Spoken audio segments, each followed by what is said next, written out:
Alright, अस्सलाम वालेकुम। This is Ishan Qureshi और इस वीडियो में मैं डिस्कस कर रहा हूँ प्रैक्टिकल नंबर 7 9 क्लास केमिस्ट्री। इस प्रैक्टिकल में आपने करना क्या है, आपके पास मुख्तलिफ सॉल्यूशन दिए जा सकते हैं और आपसे कहा जाएगा कि find out whether the solution is electrolyte और नॉन इलेक्ट्रोलाइट। मतलब कि वो सॉल्यूशन आपने बताना है कि वो इलेक्ट्रोलाइटिक सॉल्यूशन है या नॉन इलेक्ट्रोलाइट है। तो पहले डेफिनेशन में अगर मैं बताऊं तो इलेक्ट्रोलाइट्स क्या होते हैं, वो सब्सटेंसेस जिसमें से करंट पास हो सके वो इलेक्ट्रोलाइट्स होते हैं, और वो जिस सॉल्यूशन में से करंट पास नहीं हो सके वो नॉन इलेक्ट्रोलाइट्स कहलाते हैं। So it is the simplest definition. अब आ जाते हैं प्रैक्टिकल परफॉर्मेंस किस तरह से करनी है। तो आपने लेना है सबसे पहले एक बीकर, और उस बीकर में वो सॉल्यूशन इंसर्ट करोगे जो आपने आइडेंटिफाई करना है। वो सॉल्यूशन सोडियम हाइड्रोक्साइड भी हो सकता है, सोडियम क्लोराइड भी हो सकता है, बेंजीन भी हो सकता है, इथाइल अल्कोहल भी हो सकता है, या वाटर, कुछ भी आपको लिक्विड दिया जा सकता है। तो इसमें परेशान नहीं होना है कि ये करंट पास होगा या नहीं होगा, इसे हम प्रैक्टिकली करके देख सकते हैं। तो आपने वो सॉल्यूशन इस बीकर के अंदर, जहाँ पे मैं कर्सर रख रहा हूँ, इस बीकर के अंदर वो लिक्विड आपने डाल देना है। साथ ही साथ आपने क्या करना है, दो इलेक्ट्रोड्स आपको दिए जाएंगे, एक होगा कैथोड और एक होगा एनोड। आपने कैथोड के टर्मिनल से बल्ब के एक एंड को टर्मिनल से कनेक्ट कर देना है, यानी कि कैथोड का एक एंड आपने बल्ब के टर्मिनल से कनेक्ट कर देना है। फिर बल्ब का जो दूसरा टर्मिनल बचेगा, एक तो कनेक्ट हो गया ना कैथोड से, अब जो दूसरा टर्मिनल बचेगा आप इसे ड्राई सेल या बैटरी के एक टर्मिनल से कनेक्ट करोगे, और फिर ड्राई सेल या बैटरी का जो अब बचा है टर्मिनल, उसे आप एनोड से कनेक्ट करोगे। इस तरह से आपने ये साइकिल कंप्लीट करनी है।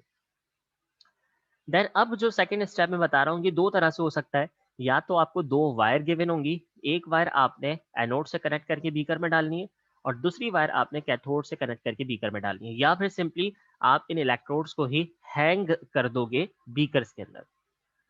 तो आपके पास ये दोनों पॉसिबिलिटीज हो सकती हैं। ये डिपेंड करता है कि आप कौन से स्कूल में हैं और वहाँ पे क्या क्या आपके पास एपरेटस मौजूद है।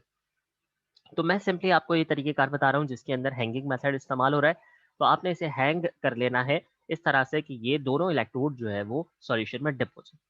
हाँ, अलबत्ता अगर आपके पास ऐसा नहीं है तो मैंने जैसे बताया, आपको दो वायर गिवन होंगे।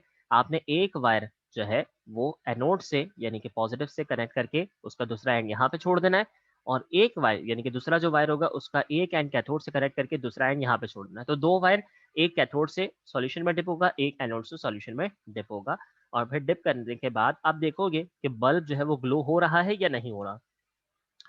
अगर तो ये बल्ब ग्लो हो जाता है तो इसका मतलब है कि वो इलेक्ट्रोलाइट है, और अगर ये बल्ब ग्लो नहीं होता तो आप फाइनली डायग्नोज कर लोगे, आइडेंटिफाई कर लोगे कि सॉल्यूशन इज नॉन इलेक्ट्रोलाइट।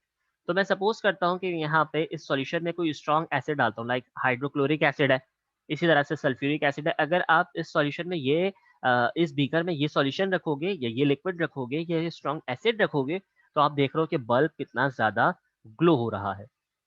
इसी तरह से अगर कोई सॉल्यूशन वीक एसिड होगा तो उसका जो ग्लो होने का मैकेनिज्म है वो कम हो जाएगा, यानी कि इंटेंसिटी जो है वो उसकी कम हो जाएगी। इस तरह से आप आइडेंटिफाई कर सकते हो।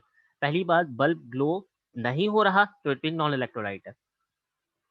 अगर बल्ब ग्लो हो रहा है लेकिन लाइट है, और लाइट ग्लो कर रहा है, तो इट्स मीन वो वीक इलेक्ट्रोलाइट है। और इसी तरह से अगर वो बहुत ज्यादा जो है वो ग्लो कर रहा है, इंटेंसिटी बहुत ज्यादा है, तो आप कहेंगे कि the solution is strong electrolyte. So I hope आपको ये वीडियो समझ में आई होगी कि किस तरह से आपने इलेक्ट्रोलाइट और नॉन इलेक्ट्रोलाइट को आइडेंटिफाई करना है, और आपने ये प्रैक्टिकल किस तरह से परफॉर्म करना है, इसकी समरी किस तरह से होगी। I wish you all the very best of luck.